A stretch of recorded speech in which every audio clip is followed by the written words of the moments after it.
안녕하세요. 인생 수업 여러분. 오늘도 찾아주셔서 감사합니다. 많은 분들이 노후 준비라고 하면 연금이나 저축부터 떠올리시는데요. 사실 돈보다 훨씬 중요한 것들이 있습니다. 오늘은 진짜 행복한 노후를 위해 지금부터 준비해야 할 것들, 그리고 이미 어르신이 되신 분들이 매일을 더 의미 있게 보낼 수 있는 방법들을 함께 나눠보려고 합니다. 우리나라가 초고령 사회로 진입하면서 65세 이상 1인 가구가 급격히 늘고 있습니다.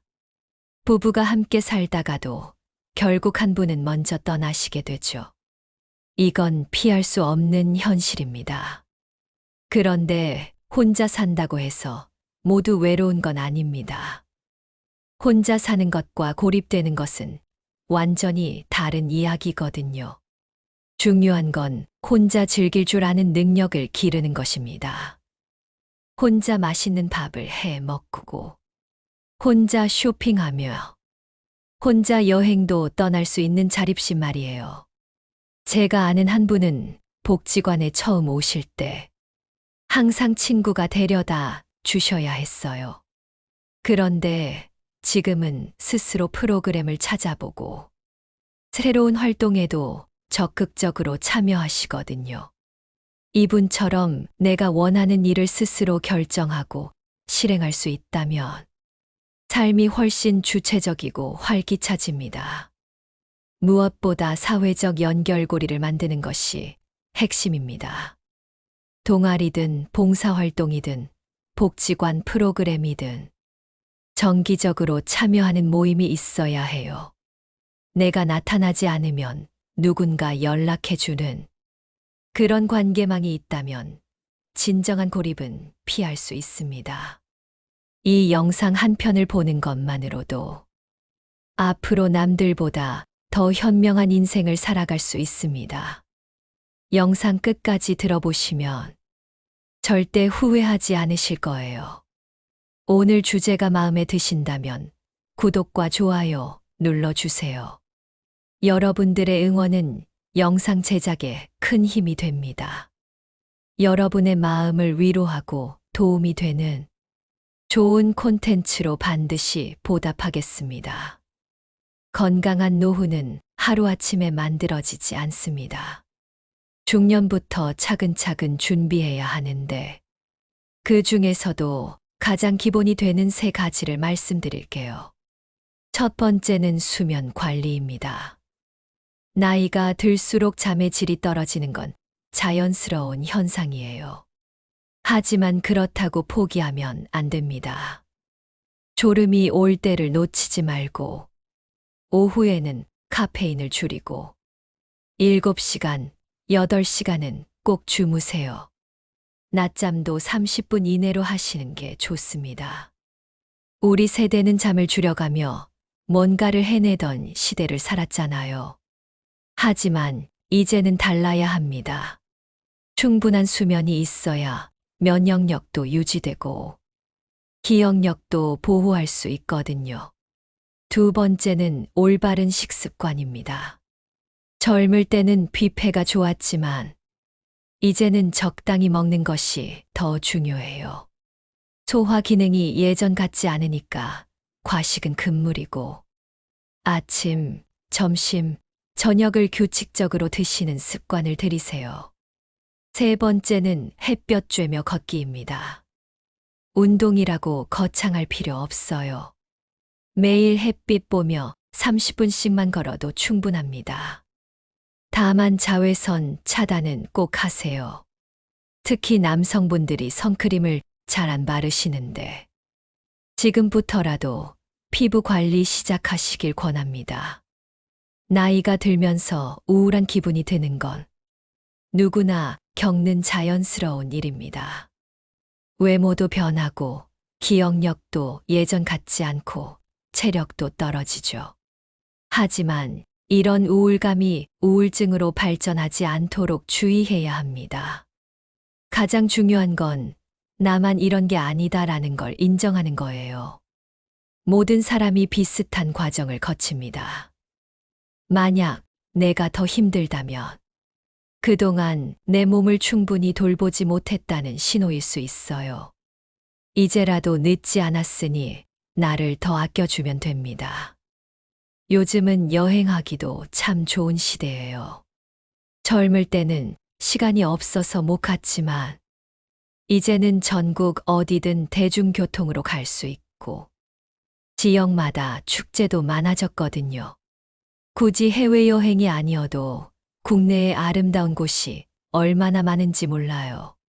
서울에 계신 분들은 박물관, 미술관을 적극 활용하세요. 65세 이상은 무료니까 부담도 없고, 거기서 과거와 현재를 만나며 새로운 영감을 얻을 수 있습니다. 저렴한 식당도 있어서 하루 나들이 코스로도 완벽하죠. 집에만 계시지 말고 밖으로 나가세요. 움직이고 활동하는 사람은 우울할 시간이 없어요. 그리고 밤에 잠도 훨씬 잘 옵니다. 몸의 건강만큼 마음의 건강도 중요합니다. 우리 감정은 시시때때로 변하잖아요. 좋은 날도 있고 힘든 날도 있고요. 하지만 이 모든 것이 변한다는 걸 알고 있다면 오늘이 힘들어도 내일은 나아질 수 있다는 희망을 가질 수 있어요. 제가 연구하면서 발견한 흥미로운 점이 있는데 종교가 있는 분들이 그렇지 않은 분들보다 삶을 더 긍정적으로 받아들이시더라고요. 종교가 부담스러우시다면 명상을 해보세요.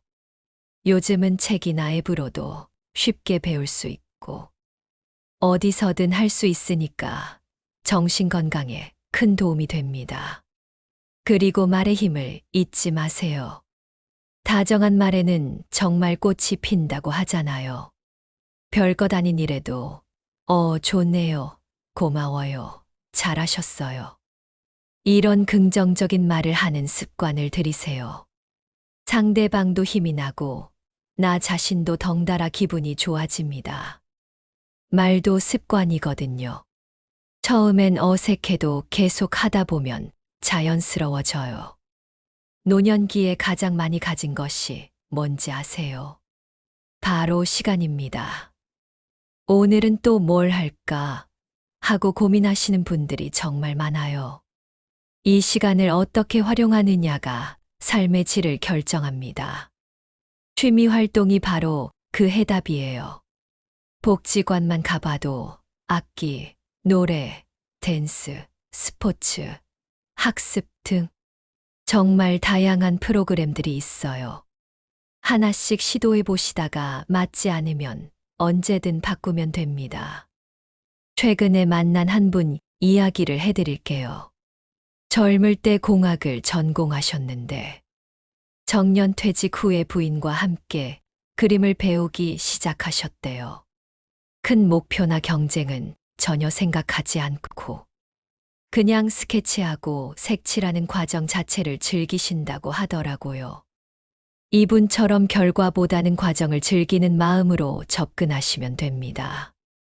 하모니카나 오카리나 같은 작은 악기 하나만으로도 충분히 즐거워질 수 있어요.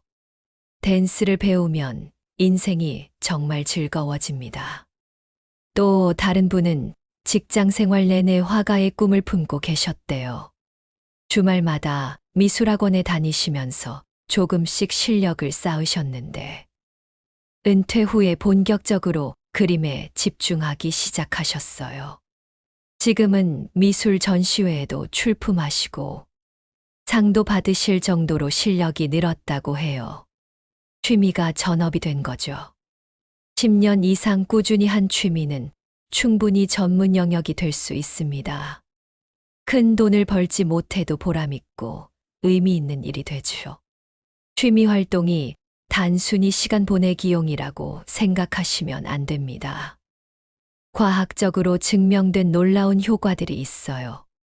우선 마음이 즐거워지면 우리 세포가 활성화됩니다.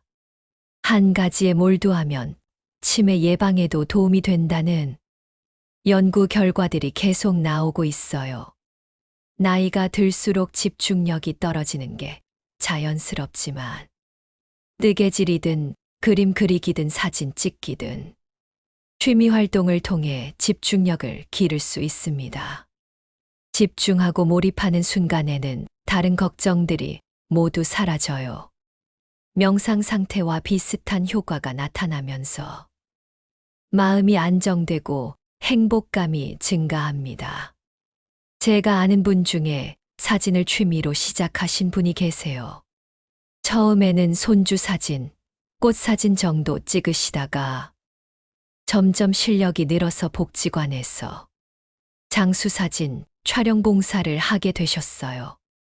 나중에는 영정 사진이나 가족 사진 촬영 의뢰도 들어와서 용돈벌이도 하시게 됐고 삶이 훨씬 풍요로워지셨다고 해요. 많은 분들이 궁금해하셨던 노후 최고의 취미, 바로 걷기입니다. 걷기가 취미냐? 라고 생각하실 수도 있지만 걷기야말로 노후 취미의 왕이라고 할 수 있어요. 왜 그런지 설명해 드릴게요. 우선 완전 무료입니다. 돈이 한 푼도 들지 않아요. 특별한 장비나 기술도 필요 없고 90세가 되어도 할 수 있는 평생 취미거든요. 더 중요한 건 걷기의 복합적 효과예요. 운동 효과는 기본이고 햇빛을 받으면서 걸으면 비타민 D도 합성되고 자연스럽게 명상 상태에도 들어갑니다. 걸으면서 뇌에 산소가 충분히 공급되니까 치매 예방에도 최고예요. 그리고 걷기는 확장성이 무궁무진해요. 단순히 동네 한 바퀴 도는 것에서 시작해서 새로운 길 탐방하기, 사진 찍으며 걷기, 친구와 함께 걷기, 등산으로 발전시키기, 여행지에서 걷기, 얼마든지 재미있게 만들 수 있거든요. 무엇보다 걷기는 자연스러운 사회활동이에요. 산책로에서 만나는 이웃들과 인사하게 되고 같은 시간에 걷는 분들과는 자연스럽게 친해집니다. 혼자 걸어도 외롭지 않아요. 계절의 변화도 온몸으로 느낄 수 있었어.